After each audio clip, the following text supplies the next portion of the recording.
Are you someone जो अभी भी डर, सेल्फ डाउट और प्रोक्रेस्टिनेशन के लूप में फंसा हुआ है? If the answer is yes, then trust me, this video is for you. Hey everyone and welcome to the untold stories. कहते हैं गीता में हमारी हर प्रॉब्लम का सोल्यूशन छुपा है। सो आई रेड गीता और कर्म योग के चैप्टर से मैंने ये 5 प्रिंसिपल्स अपनी लाइफ में इनकलकेट किए, which helped me get out of this procrastination loop and live a focused life. इस वीडियो में हम उन्हीं 5 प्रिंसिपल्स पर डिस्कस करेंगे, so let's dive right into it. Principle number 1, you can not escape from the result. कभी कभी हम इसलिए एक्शंस नहीं ले पाते क्योंकि हमें रिजल्ट से डर लगता है। We always have this battle going on in our mind कि अगर मैंने अपने टारगेट को पाने के लिए काम करना शुरू किया और मैं उसे अचीव ही नहीं कर पाया तो, या फिर अगर मैंने अपने पूरे एफर्ट्स डाले पर अगर एंड में कुछ अलग ही नेगेटिव चीज हो गई तो। मन चाहे रिजल्ट्स को पाने की इच्छा और अनचाहे रिजल्ट्स को पाने का डर, इन दोनों सिनेरियोस के बीच हमारा दिमाग हमें ऐसे अटका देता है कि हम एक्शन ही नहीं ले पाते। लेकिन Gita has a very straightforward answer for this, कि चाहे कुछ भी हो जाए, हम एक्शंस ले या ना ले, हम रिजल्ट से पीछा कभी नहीं छुड़ा सकते।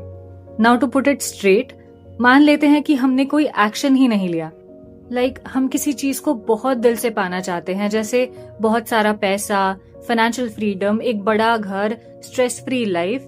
लेकिन अगर हम उसे पाने के लिए एक्शन ही ना ले, इस डर से कि हम कहीं फेल ना हो जाएं, या जो थोड़ा बहुत हमारे पास है वो भी हाथ से ना निकल जाए, तो भी इस एक्शन ना लेने का भी एक रिजल्ट है, और वो है a lifetime of regret.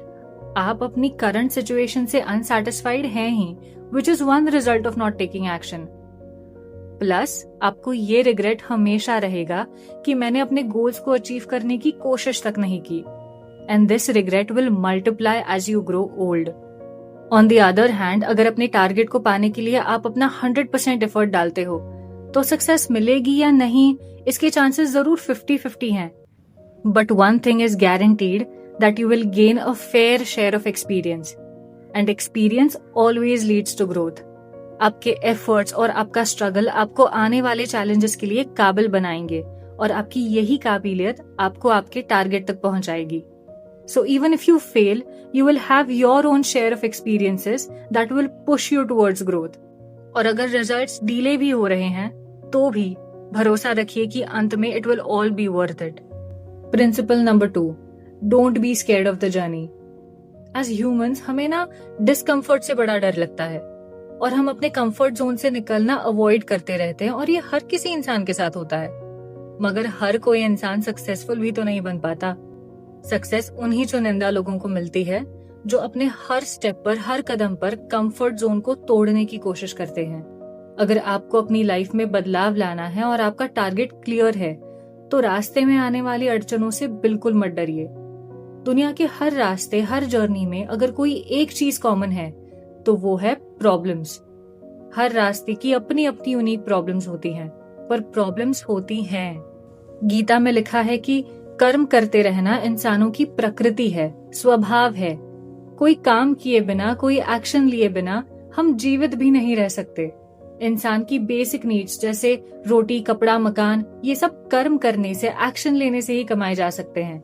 इसीलिए अगर एक मीनिंगफुल और प्रॉस्परस लाइफ जीनी है, तो अपने कंफर्ट जोन को तोड़कर एक्शंस लेने होंगे, और जर्नी में आने वाली प्रॉब्लम्स को एक वॉरियर माइंडसेट के साथ पार करना होगा। Principle number 3, introspection. हम दुनिया की कमियां, अच्छाइयां, डिसीजंस, लाइफस्टाइल बड़े अच्छे से जज कर लेते हैं, and let's be honest, we have all the time in the world for that. मगर क्या आपको याद है कि आखिरी बार आपने अकेले में बैठकर खुद के मन में, खुद के दिमाग में कब झांका था? क्या दिन में कोई ऐसा टाइम खुद के लिए रिजर्व किया है जिसमें सिर्फ शांति हो और आप और आपके थॉट्स एग्जिस्ट करते हो? जब इंसान इंट्रोस्पेक्शन यानी आत्मनिरीक्षण करता है, तो वो अपने स्ट्रेंथ्स और वीकनेसेस को जान लेता है, और इसी वजह से वो बेटर डिसीजंस ले पाता है। फिर लाइफ उसे अलग अलग डायरेक्शंस में खींचती नहीं है, बल्कि वो खुद पूरी क्लैरिटी के साथ अपनी डायरेक्शन खुद चुनता है। इंट्रोस्पेक्शन से उसे धीरे धीरे अपनी लाइफ के असली पर्पस का रियलाइजेशन होता है, and instead of seeking validation from the outside world, वो खुद अपने आप में खुश रहना सीख लेता है। Principle number 4, focus on your own work. ऐसा कई बार होता है कि हम बहुत सोच विचार करके सारे प्लस माइनस को एनालाइज करके अपने लिए एक टारगेट चुनते हैं और उस पर काम भी करना शुरू कर देते हैं, मगर अगले ही पल जब सोशल मीडिया पे अपने दोस्तों की या बाकी इन्फ्लुएंसर्स की लग्जूरियस लाइफ को देखते हैं तो ये सवाल मन में उठ ही जाता है कि क्या हम जो काम कर रहे हैं उस काम में भी हमें ये सब मिल पाएगा। हम अपने ही डिसीजंस को अंडर एस्टिमेट करने लगते हैं। We get so distracted that we start to feel like the grass is greener on the other side. आपको सामने वाले के काम के बारे में ठीक से पता भी नहीं है, but just because you see the shining and result, आपको लगने लगता है कि आपकी पसंद के आपके चुने हुए काम से ज्यादा सामने वाला जो काम कर रहा है उसमें ज्यादा प्रॉफिट है। मगर ऑनेस्टली ये सिर्फ एक टेम्पररी डिस्ट्रैक्शन है। इस सोशल मीडिया और एआई के एरा में सब आपका अटेंशन अपनी ओर खींचना चाहते हैं। The content is designed to keep you engaged and distracted. Distraction Kalyug का एक ऐसा असुर है जो बाहर की दुनिया में नहीं, हमारे अंदर है, और डिस्ट्रैक्शंस के खिलाफ यही आंतरिक लड़ाई हमें जीतनी है।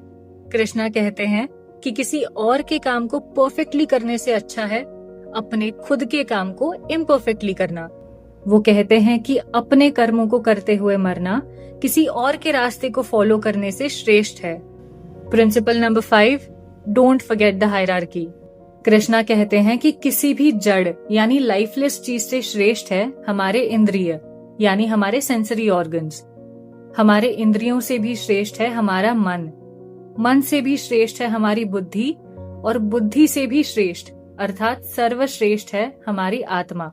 तो जब शरीर लेजी हो जाए या एक्सेसिव स्क्रोलिंग पर ही डोपामीन रिलीज करे या फिर गलत चीजों की ओर अट्रैक्ट हो, तो उसे अपने मन से कंट्रोल करो और डिसिप्लिन में लाओ। जब मन अलग अलग डायरेक्शंस में भागे या नेगेटिविटी उसे घेर ले, तब क्लियरली सोच पाना और सही डिसीजंस ले पाना ऑलमोस्ट इम्पॉसिबल होता है। ऐसे में अपनी बुद्धि से अपने मन को कंट्रोल करो। आपकी बुद्धि किसी भी सिचुएशन से इमोशंस को हटाकर आपको फैक्ट्स पे फोकस कराएगी, जिससे आप पूरी क्लैरिटी के साथ अनबायस्ड होकर डिसीजंस ले सकोगे। And in the end the soul यानी आत्मा, जो इस हायरार्की में सबसे ऊपर है। कभी कभी हमें खुद को ये याद दिलाते रहना चाहिए कि एक दिन जरूर आएगा जब हमारी सोल इस बॉडी को छोड़कर चली जाएगी और फिर कुछ मैटर नहीं करेगा। चीजों को लेके हमारा डर, सेल्फ डाउट, प्रोक्रास्टिनेशन कुछ भी नहीं। तो जब तक हम जिंदा हैं, क्यों ना हम वो करें जो सही है, एक्शंस ले, वो बने जो हम बनना चाहते हैं और अपनी लाइफ का कंट्रोल अपने हाथ में ले। आई होप गीता में लिखे कर्म योग के इन 5 प्रिंसिपल्स ने आपको भी इंस्पायर किया हो। Thank you so much for watching this video till the end. Untold stories के इस वीडियो में आज इतना ही। See you in the next one. Until then, नमस्ते।